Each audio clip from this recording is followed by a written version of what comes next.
The 2020 NFL Draft is just around the corner, and right now everybody's trying to find their favorite rookie for their favorite team. Who are the top 5 skilled players at each position? That's what we're talking about right now.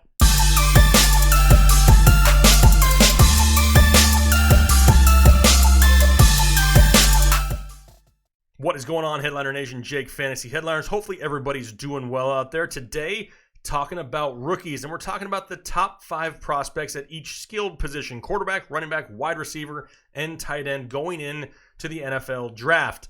Now, a lot of people want to relate this to fantasy football rankings. No, there's no way to do fantasy football rankings on players who you don't know what team they're going to play on yet in the NFL. That matters. What kind of opportunities are they going to get? Are they going to get targets? Are they going to sit on a bench behind a vet for years?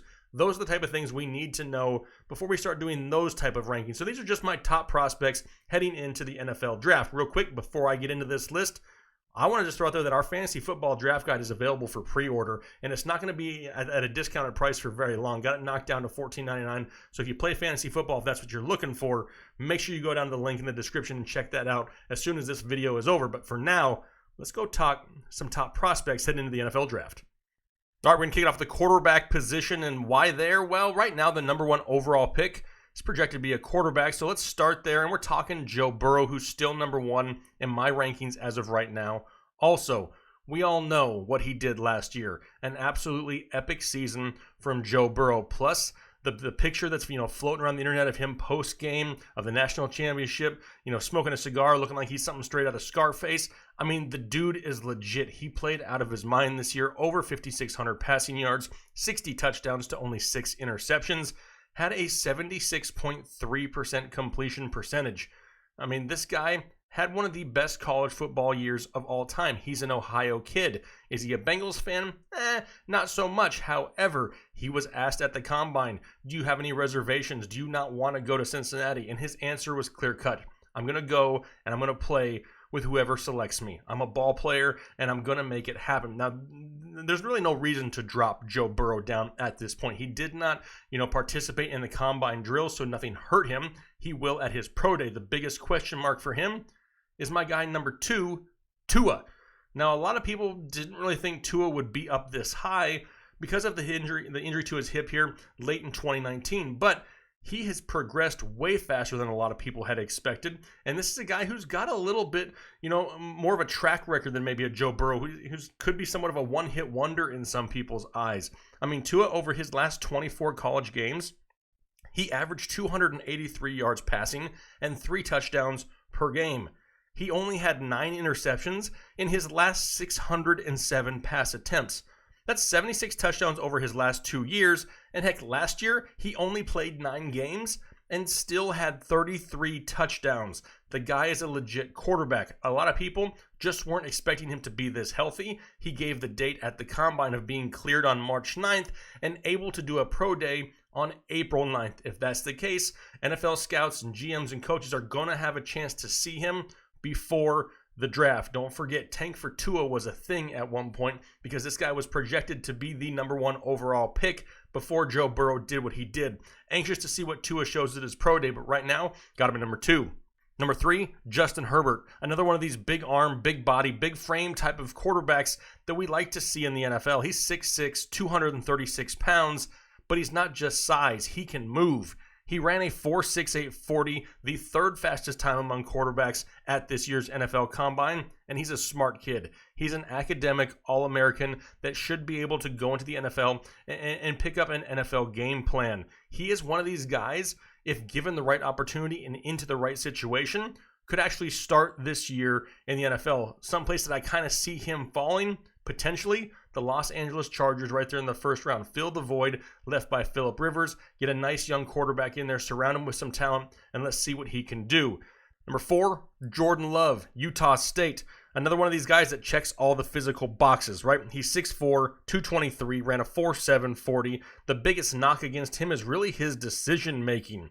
He had 20 touchdowns last year, but also threw 17 interceptions. That is not a good touchdown to interception ratio at all. He really needs some time wherever he goes to really sit and develop. hopefully sit behind a veteran for a year or two. The guy has the physical abilities. If he can learn the game flow to really make better decisions going forward, this is definitely a name that we could pay attention to in the future. As far as 2020 goes, I don't know if I would be anxious to throw him out there and start him right away, but definitely a name to pay attention to.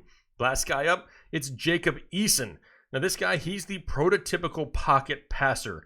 Dude is 6'6", 231 pounds, has a great arm. This is a guy who's I've seen in some mock drafts actually going to like the Green Bay Packers. Do I love that fit? Actually, I don't really hate it because I don't think Jacob Eason is ready to start right away anyway. If you can groom him behind one of these aging veterans in the NFL, like an Aaron Rodgers, he could be the future because you're not counting on him right away. The big frame, the big arm, the possibility he can, take a little bit more contact in the pocket, be one of those pocket passers. The right situation comes, he could be a guy we're looking at in a few years. All right, moving on to running backs. Who's number one on my board right now? Jonathan Taylor.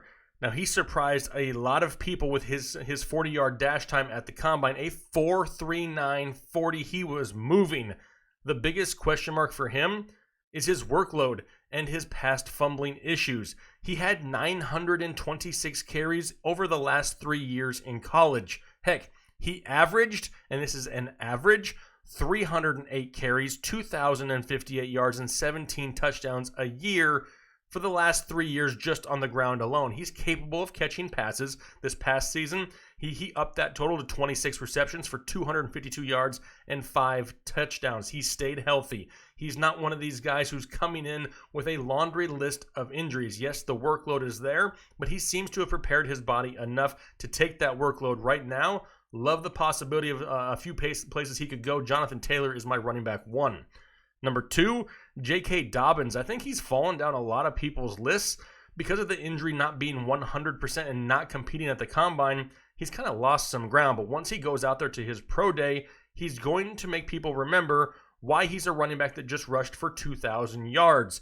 I mean, he's not 100%. He has that high ankle sprain, but like I said, once this pro day comes along, people are going to remember this guy had 300 carries, 2,003 yards, 21 touchdowns on the ground, and then added in 23 receptions, 247 yards, and 2 touchdowns through the air. In my opinion, he's kind of Josh Jacobs-esque. Maybe a little bit smaller, but the same type of play. I love J.K. Dobbins. If he was 100% healthy, he may be number 1 on my list, but right now, until we see that health, got him down at number 2. Number 3, DeAndre Swift, who is a lot of people's number 1 actually right now, and it's deservedly so. He is a great all-around back, decent in pass protection, showed great speed, had a 4.4 40. He can move around, a little bit too much at times, though, and sometimes he tries to get a little bit too cute and may miss a hole, which could get him a huge gain. He's hard to tackle, though. He averaged 3.8 yards after contact in college. The guy can be an all-around 3-down back in the NFL if given the opportunity. Right now, though, got him at number 3. All right, number 4, Cam Akers. He's somebody who's really limited by the offensive line there in college at Florida State. He's inconsistent at times pass blocking, but his physicality is something that you cannot ignore. He does need to work on protecting the ball a little bit, and he may need a year or two in an offense to really get the hang of it and start to get consistent volume. The physicality, though, it's going to earn him play time. We talked about how hard it was to tackle DeAndre Swift, even harder in college to tackle Cam Akers. He averaged 3.91 yards after contact and forced 82 missed tackles. This guy is a huge talent. He may have picked up a few bad habits in college, but if given the right opportunity in the NFL, could really produce some big numbers and has that potential to be a 3-down back. Last guy up, Clyde Edwards-Helaire. This is definitely somebody who has a lot of tread left on the tires, only 370 total college carries. He's coming in fully healthy, and he's one of the better pass catchers here in the NFL draft. 55 receptions in 2019. A little bit of a smaller frame, only 5'8", doesn't have elite breakaway speed. He did have a 4.6 40. He accelerates quickly, though. He may not have that long-range speed, but he does have that quick burst. That may be something that limits that huge upside, but makes him really a consistent back here in the NFL. All right, moving on to wide receivers now. First one up for me is CeeDee Lamb of Oklahoma. The dude is the total package. He's like a hybrid of Julio and DeAndre Hopkins. And yes, I know those are some big names to throw out there, but the guy is a spectacular athlete. And the best thing about him is he still has room to improve. He's got great ball skills. He runs and plays angry. And look at the quarterbacks that he had in college. I mean, he's played with big-time quarterbacks before. Baker Mayfield in college, Kyler Murray, Jalen Hurts. I mean, he's averaged over 21 yards per reception. And just wait till this kid gets to the NFL and starts getting actual, NFL meals and workouts. He's going to fill out. He's going to bulk up a little bit, and the guy is going to be borderline unstoppable. I have a hard time thinking that the Arizona Cardinals pass up on him in the first round and reuniting him with Kyler Murray. Number 2, Jerry Jeudy, and it could just be like a 1B, honestly. I don't dislike Jeudy at all. He is by far, in my opinion, one of the best route runners in this draft. He kind of reminds me a little bit of Amari Cooper. Now, I mean, there's some eerie similarities there. Plus, there's the rumors that he could go to the Raiders in the first round. I mean, that's kind of, what happened with Amari Cooper. Now, he's struggled at times with drops, and he's more of a body catcher than a hands catcher. That's definitely something he needs to work on. But he creates separation and has great lateral speed. He's definitely going to be a day one pick, and he's going to be ready to start in the NFL at the start of the season by week 1. Number 2, Jalen Reagor. A lot of people starting to get a little bit more familiar with that name coming out of TCU.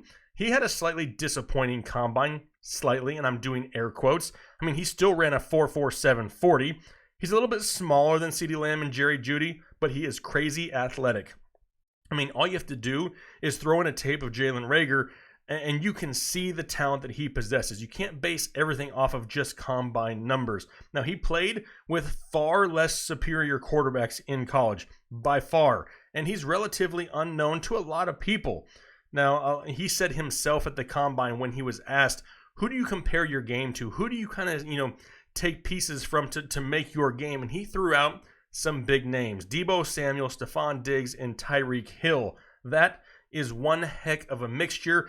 I kind of see him as maybe a future slot nightmare. That's something that's possible depending on where he goes.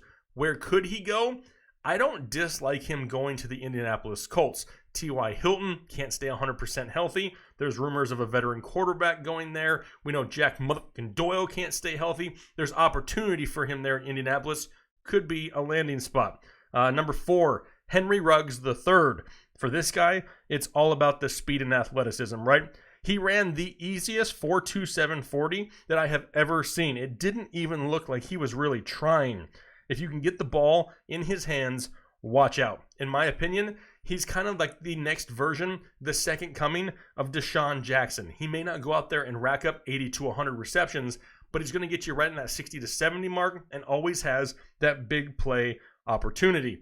Number 5, and this may be a little bit of a surprise to a lot of people, is Justin Jefferson of LSU.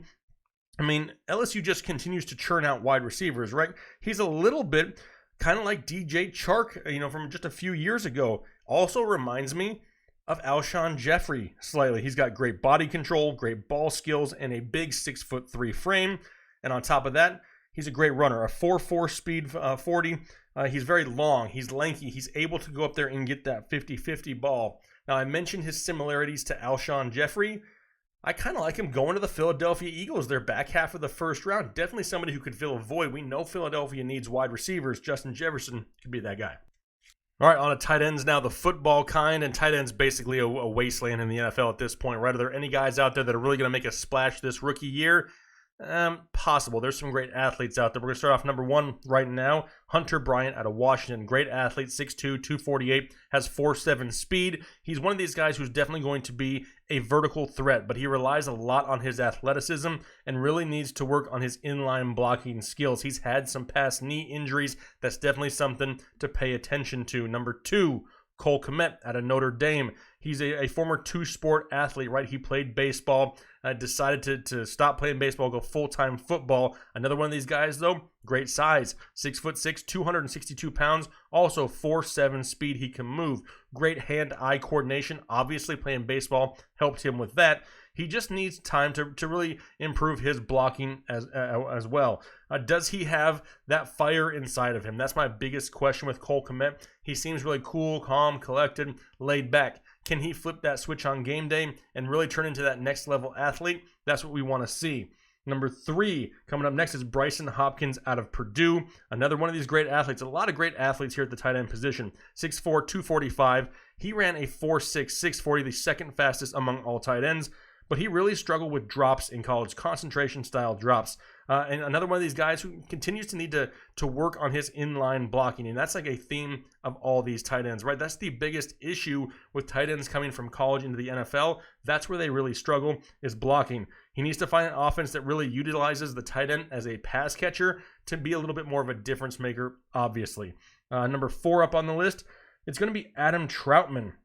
This dude is huge, 6'5", and he's still learning. He is still a very raw tight end. In high school, he came in as a quarterback.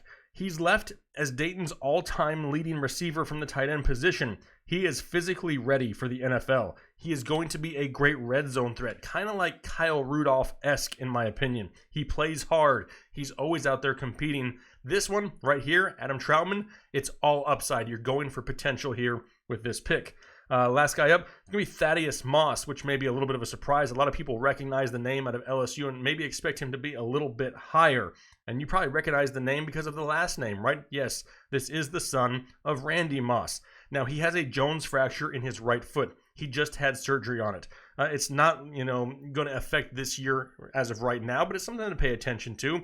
But don't look at that last name and expect Randy Moss production. He is nothing like his dad. However, out of this group, he is the best blocker of the bunch. He is almost NFL ready at the blocking, aspect of the position. That will help him get on the field. That is one thing that the other guys are going to have to work on to even get on the field. He's got great hands, but he's not fast. He lacks separation. He's going to be really touchdown dependent. Another one of these red zone guys, but if they can keep him on the field for those run blocking plays, the pass blocking opportunities, it's going to give him more opportunities in the passing game from time to time. He's definitely a name to watch, but maybe not be some high impact player here right away outside of the NFL draft. All right, those are my top 5 prospects from each skilled position here going into the 2020 NFL Draft. Now, obviously, you may see it a little bit different.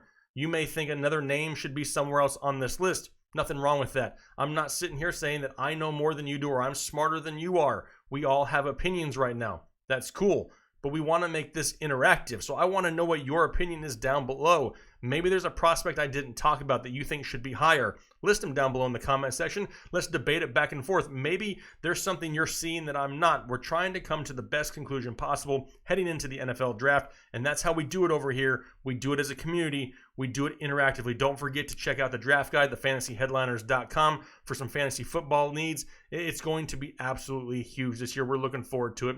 We greatly appreciate the support, and we're looking forward to more videos here in the coming days. So make sure, click that subscribe button. You don't want to miss out. Hopefully you guys have a great rest of your week. Talk to you later.